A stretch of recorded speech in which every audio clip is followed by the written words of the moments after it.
সাল student life শেষ। মন খারাপ? আমার তো ভালোই লাগতেছে, কালকের থেকে কোনো পড়াশোনা নাই, আমি তাই খুশি। একটা তো হবে, তুই তো অনেক মিস করবো রে। আরে ওটা তুই এমন একটা ভাব করতেছস মনে হচ্ছে আমরা কে কোথায় জানি চলে যাচ্ছি। দেখা যাক তো হবে। কিচ্ছু হবে না, খুব বড় গলায় বলতেছো এখন। এরপরে দেখা করবা না, আমি জানি তো এত সহজে আমাদের আগের মতো আড্ডাবাজিও হবে না। ও তো বিদেশে চলে যাচ্ছে, তাইলে দেখা সাক্ষাৎটা হবে কিভাবে? তোরা কে কোথায় থাকবে জানি না, কিন্তু আমাকে তোরা সবসময় পাবে। আমি এই দেশে থাকবো, এইখানেই চাকরি করবো। ক্যাম্পাসে এখন মিস করবো, আর আমাকে কিন্তু আছোই লাইফে। আচ্ছা শোনো, বাবা তোমাকে বলছে দেখা করতে। কার বাবা? কার আবার? আমার। আচ্ছা, তুই তো বাড়ির সাথে একসাথে পড়তে, তাই না? জি একসাথে পড়তাম। চাটা খেয়ে যেও।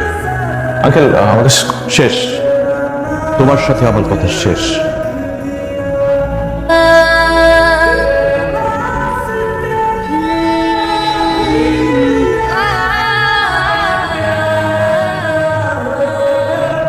মারিয়া কই তুমি? বাসায়। কেন, কি হয়েছে? গুড নিউজ আছে, চাইনিজ ডিলারদের সাথে সবকিছু কনফার্ম হয়ে গেছে। তুমি কই? তুমি একটু দেখা করতে পারবে আমার সাথে এখন?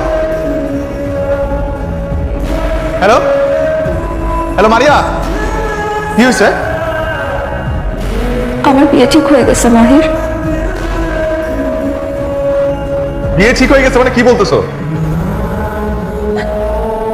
বাবাকে কত করে বুঝাইলাম, বলতেই চাইলো না।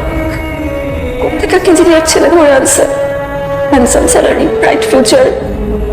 তাহলে তোমার বাবা আমার সাথে দেখা করলো কেন? দেখা করলে কি বিয়ে হয়ে যায়? আমি তোমাকে কতবার বললাম, চাইলাম বাবা চাকরি দিবে, ছেলে ছাড়া আমাকে বিয়ে দিবে না। আরে আমার মনে হয় কি জানো, এই বিয়েতে তোমার বেশি একটা অমত নাই।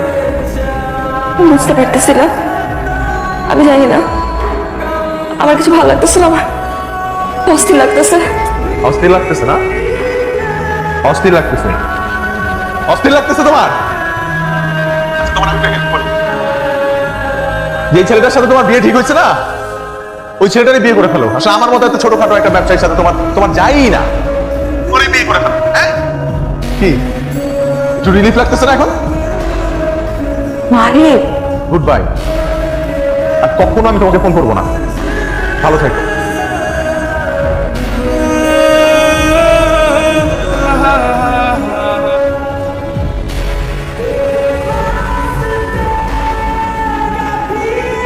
আজকে আমি মায়ের গ্রুপ অফ ইন্ডাস্ট্রিজের মালিক। জি বলেন। স্যার আমাদের একটা ভুল হয়েছে, আমি সব বের করেছি। আসলে রাজীব সাহেবের কোনো দোষ নেই, উনি নতুন তো, তাই খুব সহজে অফিস পলিটিক্সের শিকার হয়েছেন। হোয়াট? সব চাপ চেলেছেন আসলে আমাদের পুরনো সংসার সাহেব। শমশেরই কাজ করেছে। রাজীব, আমি আপনার বস বলছি।